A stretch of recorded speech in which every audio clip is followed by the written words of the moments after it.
Corporate accountability is a topic that seemingly never leaves the national discussion.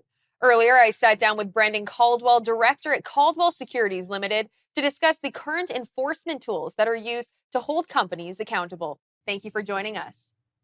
Thank you, Theresa. Interesting little bit in your intro, though, about the legal requirements. I think we'll need to unpack that a little bit, but fire away.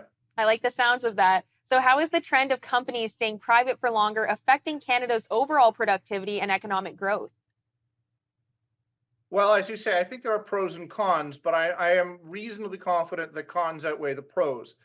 Big fan of public stock markets. It's not just my job, but having looked at it with any sort of degree of objectivity, what I've seen in public markets is that they are the most profoundly democratic institutions the world has ever come up with. Because if you are an entrepreneur and you, Theresa, have an idea, in the context of the public markets, you can ask the whole world to vote on your idea. And if they like what you're doing, give you $1 or $10,000 of their money to help pursue that idea in a corporate economic fashion. And if you're successful, if you become a multi-billionaire, the world does not hate you nearly as much as they might, because they have and continue to have, they had and continue to have an opportunity to participate in your success by buying a piece of your dream.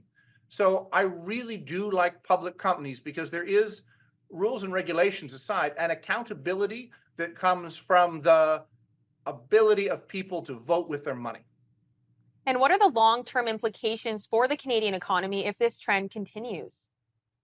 One advantage Canada has is we have far more public companies per capita than the US does. I think 4 or 6 or something times as many more.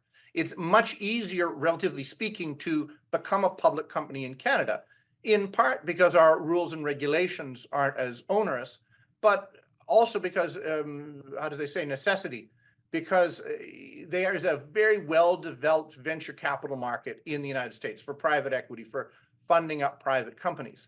The problem with that, though, is it's the rich get richer. Only a rarefied few individuals get to participate in the best unicorn ideas when it comes to public companies, or private companies, I should say, private. Whereas I said a moment ago, the whole world, anybody can invest directly or indirectly in the shares of a public one. So the longer the companies stay private, the less that the economy, the people as a whole have ability to participate. And stock markets are the best way of creating a middle class by allowing people to, even if they're not entrepreneurs themselves, invest along with entrepreneurs and make money as long as they're making money. And what are the advantages? Sorry, carry on. No, please. And what are the advantages and disadvantages of companies remaining private for longer periods? Well, the advantage is largely to the private equity investor. It is become more of a dumping ground.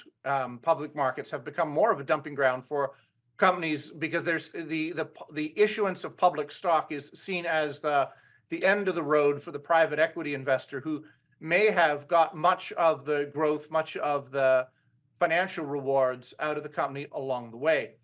So I think that is a problem. I do think that in their respective industries, companies, whether public or private, are still subject to the same degree of regulation. I think the difference, though, is that public companies allow everyone to participate in the success and to vote on how well that company is being managed. I think better than, in many cases, regulators do. And how does the shift to private capital impact average Canadian investors and their ability to participate? Well, the trouble in Canada is that while we may have more per capita in terms of companies to invest in, the market cap of NVIDIA, for example, I think is bigger than the entire market cap of all the Canadian companies that exist. I think one US stock, and certainly if you lump Apple and NVIDIA and Microsoft together, you're vastly bigger than the entire market of Canada.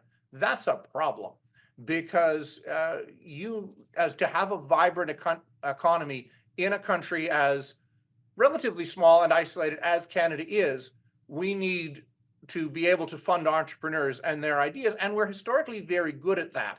And I would like to see us have capital markets that do encourage public listings more and more, because I think that is going to be, and has been for more than 100 years, 150 years, the secret to Canada's success ever since we built the first railroad or found the first natural resource. It's been public markets that have funded that growth. Brendan, thank you so much. Thank you, Theresa.